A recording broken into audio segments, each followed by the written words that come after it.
नमस्कार। आज 4 एप्रिल ब्रह्मचैतन्य गोंदवलेकर महाराज आपल्या आजच्या प्रवचनात आपल्याला काय सांगतात ते आपण ऐकूया। श्रीराम, संत कसे असतात? आपले शहाणपण बाजूला ठेवून जो संताला शरण जातो तोच खरा साधक। ज्याला सर्व सृष्टी रामरूप दिसते आणि शिष्यालाही जो रामरूप पाहतो तोच खरा गुरु। सद्गुरु कधीही मिंदेपणाने वागत नाही आणि त्याला भीतीचा लवलेशही नसतो।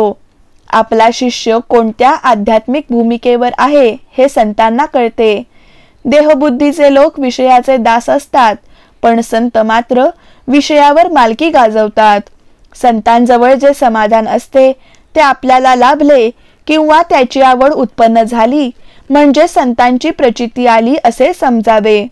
औषध काय आहे हे न कळता सुद्धा रोग्याने ते श्रद्धेने घेतले तर त्याला गुण येतो, किंवा एखाद्याला स्वयंपाक करता आला नाही तरी त्याला अन्नाची चव समजते आणि तो पोटभर जेवू शकतो। त्याचप्रमाणे एखाद्याला ज्ञानाचा अनुभव येईल, पण शब्दाने त्याला तो सांगता येईलच असे नाही। मीठ खारट आहे याचे जसे आपल्याला दुःख होत नाही, त्याचप्रमाणे जगामधल्या लढाया, हाणामाऱ्या, सज्जनांचा छळ, संकटे यांचे संतांना वाईट वाटत नाही। वाईट वाटत नाही याचा अर्थ ते त्यांना आवडते असा मात्र मुळीच नव्हे। पण मीठ जसे खारटच असणार तशा जगात या घडामोडी होणारच। जगाची राहाटीच अशी आहे हे समजून तो दुःख करणार नाही। किंबहुना मीठ फार झाले तर खारटपणा जसा सहन होत नाही तसे त्यालाही होईल।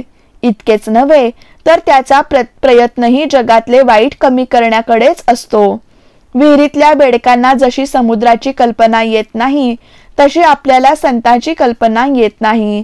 संत हे पहिल्याने आपल्यासारखेच होते, परंतु अनुसंधानाच्या मार्गाने ते वर गेले।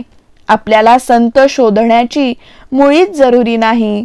आपली इच्छा बलवत्तर असेल तर संतच आपला शोध करीत आपल्याकडे चालत येतील।